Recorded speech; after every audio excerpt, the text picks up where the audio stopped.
morning once again. And amen, we realized, amen, we were broadcasting and the video wasn't on, as we were saying on yesterday. Amen, that our studio and everything like that, we're changing things around. So I'm on I guess you can call it like a temporary mobile situation. Amen. And so this morning we want to just go back over, amen, where we were and with the things that we were sharing with us this morning. Amen. From the book of Hebrews, the 12th chapter. Amen. Hebrews, the 12th chapter. I want to read this for you because as we are talking about the decluttering process and as we're going through and what does it mean to declutter? You know, it means to evaluate. It means to remove things that no longer have value. It means to just put yourself in a position where you can reinvent, amen, a space. You know, you can see something different when you remove things out. And remember, as we talked about decreasing so that we can increase, this is a critical part. And as we were sharing a little bit ago regarding spring cleaning and growing up, how my grandmother, my mother, and it was a time of frustration for me personally when spring would come around because they would go through every single room in the house and they would start, questioning whether or not that still had value, whether or not it was usable. And if it was not usable, it was time for it to be removed from the home, whether it was donated to the Goodwill, the Salvation Army, to another family. It didn't matter. But they had a process of making sure that they had room to grow and room for change. Amen. I'm not sure whether or not this stream is functioning properly. I'm getting a little bit of a signal. So the video may be jumping a little bit, but listen to, amen, what we're speaking this morning from Hebrews, the 12th chapter. We're encouraged. Wherefore, seeing we also are compassed about with so great a cloud of witnesses, let us lay aside every weight and the sin which doth easily beset us. Let us run with patience the race that is set before us. I want to read that from the Message translation because in the Message translation, it makes it really simple. It says, do you see what this means? All these pioneers who blazed the way, all these veterans cheering us on, it means we'd better get on with it. Strip down, start running, and never quit. No extra spiritual fat, no parasitic sins.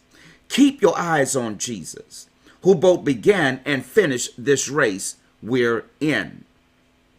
Did you catch that? We need to strip down sometimes. And we need to take inventory. And as I was sharing, I got a storage, it's a shed, but it's just full of stuff. And I have tubs out there. And every time I go out there, I look at it and I say, wow, wow. And sometimes I open things up because I need to see what's in it. And we have videos of our children from their youth. And there are times when I look at it and I no longer have the devices that I could play those videos back with. So I'm looking at that and I'm like, okay, Isaac, you need to declutter this. You need to take this. It's going to cost you something now, but you need to take this someplace where they could digitize this because now there's no need to have physical videotapes, VHS tapes, VHC tapes. You don't longer need those things. You could put all of this stuff in the cloud and it's virtual now. And it's forever there. All of those tubs can be removed because you can now digitize those tapes. Come on, somebody. And now you can have space to increase, because now you can reinvent that space. See, that was the thing that my mother and my grandmother, they would do, is they would look at the space, because there were times when they would completely empty a room out. I mean, completely, furniture, everything. And they would imagine something different. And they would rearrange furniture at times throughout the year because they wanted the space to look different. But then there was time when, okay, we've arranged it and rearranged it, but now we need to replace it. Come on, somebody. What is it that we're holding on to that's keeping us from expansion, that's keeping us from being innovative? Because if I can release it, I can increase. And the things that I expose, I promise you, God will show you that he can close. Is there something that you held on to that you realize now it's no longer, it's exceeded its shelf life in my life? The expiration date has passed. I no longer use that, but it's taking up space in my life. I need to release this. And the great thing about growing up in the environment I grew up in, when they would ask us, when was the last time you played with that?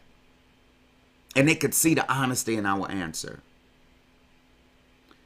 And if we were not using it, they would say to us, we need to donate that toy so that someone else could have an opportunity to have some joy with it. And they would make us feel good about donating stuff. Not proud, but good. It was a privilege to be in a position to be a blessing to another child, to another family. That's the environment I grew up with. Bless others that you may be blessed. Don't hold on to it if it's already exceeded the shelf life. The video is acting up again. God bless you this morning, family. Just listen to my voice, though, and know that you can do it. Let's declutter this morning. Let's inventory. And if it served its purpose, let's release it. God bless, and God bless.